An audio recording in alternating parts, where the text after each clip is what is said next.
随手藏经，粒粒有声，讲的太形象化了啊！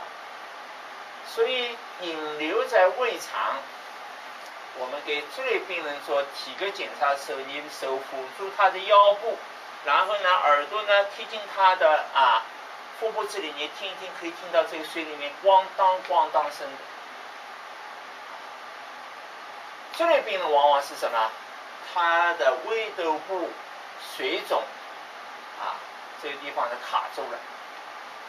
当以温药合之，效果非常好。你不要用其他药物，你就是用苓桂竹甘汤4味药，简简单单你会发现的效果非常好。一般来说，早上吃，他晚上呢就会感到舒服；晚上吃，他早上呢就会感到舒服。伤食了它不仅仅是什么胃部的不舒服，还往往伴有什么头晕这个呢是带有一定规律性的。它伤食伤胃了它往往伴有什么头晕他来看病的时候，这医生哎呀，我头碰到稳了你千万不要像西医你还胰水不平衡，这种治疗方法太简单化了，太机械化了引起头晕的原因太多了，是不是那我们是可不可以像这些医生这么马马虎虎的处理疾病？你是这个胰水不平衡，我认为做医生一定要对病人负责，你要给他分清楚你是什么病，你给他讲清楚了你这个病是因为你伤食了，消化不良那么这类病人呢，真是所谓3下5除2，你只要解决他的消化功能，他的头晕很快就好。那么在这里的话呢，我经常用的处方就苓桂竹甘汤我们不能单单的是用什么帮助他消化，帮助他消化当然要，但是呢，你要知道他这个头晕是因为跟他伤食有关系，跟他脾胃的运化不良有关系。病因性的咳嗽病因性咳嗽，这种咳嗽有什么特点？是长期咳用什么方法医都医不好的它的发病趋势呢，以后就变成什么？这个长期性的支气管炎那么这类病的话呢，它的最终结果都会引起什么？肺气肿。那么肺气肿的话呢，什么叫肺气肿我们肺有很多肺泡组成的当它长期咳嗽的时候，就会影响到什么？影响到我们这个维系支气管的破坏。维系支气管的破坏以后，就会引起什么？肺泡呢可以进，没办法出。为什么？一个气泡一个气泡下面有什么？有一个气管，是不是那么你这个气管的话呢，这个肺泡进出就会通畅。大家想象一下，当这个气管给卡断了，或者不完整了，气容易进不容易出，这个肺泡就什么？进得出去可以进去没办法出来，这个肺泡会怎么样就越来越胀大。胀大以后，一个肺小泡跟几个肺小泡破裂融合了，就变成一个肺大泡，是吧？肺大泡呢，这么几个累积以后就变成什么？肺气肿了。那么同学们肯定会问我这个问题，那么怎么会我们这个肺泡当肺这个支气管受到破坏的时候，怎么气容易进去没办法出来？哪个同学解释这个问题？请举手。对，没弹性是个问题。还有呢，为什么当你呼吸的时候，这个气容易进去，但当你在呼气的时候，这个气没办法出来？哪个同学解释这个问题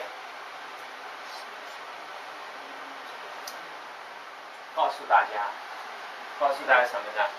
因为呢，我们人是生活在有气压的环境里面的，是不是这个大气压有什么？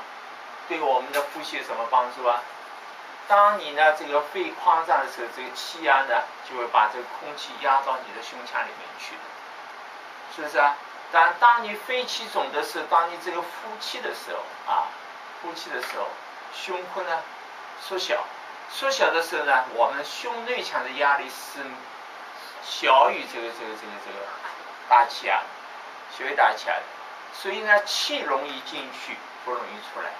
所以大家就会发现这个问题：慢性呼吸道疾病的病人，我们所谓是阻塞性肺气肿的病人，他一定有个特征，什么特征呢？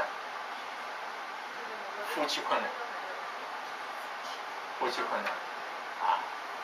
正因为呼气困难，他这个气道很多的维系气道给破坏了啊，气流可以进去，相对容易啊，但出来就比较困难了。所以呢，他这个肺泡呢，这个一个肺泡破裂，两个肺泡破裂，慢慢就融合成什么肺大泡了啊，肺大泡之后呢，就慢慢就产生什么肺气肿，是不是啊？所以这个肺气肿，它临床上面特征呢，有什么特征呢？肋骨的间隙什么会增宽？我们的胸廓应该是什么？是扁圆的，是不是啊？那么到了肺气肿的病人呢，他这个胸腔应该是什么？我们称为是瞳状胸，好像一个瞳一样。什么原因啊？因为他这个肺气肿啊，不但扩张以后，把前后肋骨呢全部撑开了啊，前后肋骨全部撑开了，所以我们称为是这种呢，就称为瞳状胸。很普遍的，很多人比如高血压会不会肿啊？会肿，是不是啊？那么营养不良会不会肿？会肿啊。那么这种肿呢，往往是停留在局部的。那么等到呢，他身体里面的肺脾肾情况呢比较呢差了，他水肿呢一路的往上面走。那么走到什么地步呢？我们可以看到这个病人的肿过膝盖了，那么说明这个病人的肿势呢就比较厉害。还有另外一种病人呢，动一动就气喘的，你就要注意什么？要看他这个肿到什么地方呢？要看看他这个腰子里面给他按压一下，如果这个腰子里面按压下去也是凹陷的，安之莫治，说明这个病人的情况严重。这类病人的治疗往往非常困难，而且呢，愈后不良。那么还有一些病人呢更加厉害了，什么叫更加厉害呢？头面也肿，手脚也肿，那这类病人呢情况更加是大而不妙。所以我们看肿势那么在临床上面还观察什么呢？肾功能不好的病人，你还注意到他除了肿之外还有一个症状，什么症状啊？就皮肤痒皮肤痒所以我们在临床上面不要说听到病人皮肤痒，你脑袋里面就马上出来是皮肤病，这个太机械化了。怎么叫太机械化呢？你譬如说有的病人是吧？我在这个医院里面是见过一个病人他这个病人呢，他的儿子是个西医那么儿子呢觉得妈妈的这个皮肤病呢他没办法看，怎么没办法看呢？用什么药都止不住痒，那么就叫他的一个亲戚呢陪着他妈妈，他说你去找中医看。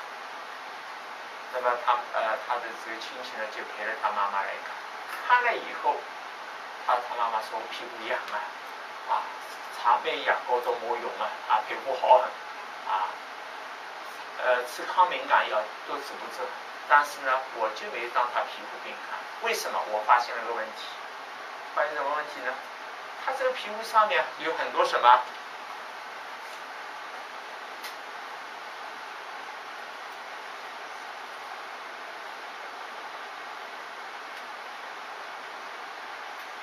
白色的浮屑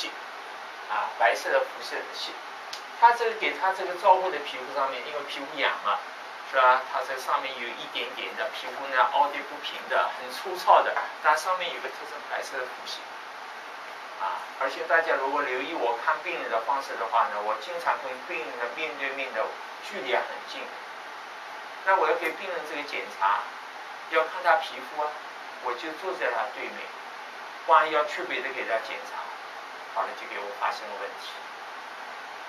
所以不戴口罩有不戴口罩的好处，所以我看病我是经常不戴口罩的啊，包括SARS的时候我看病都不戴口罩。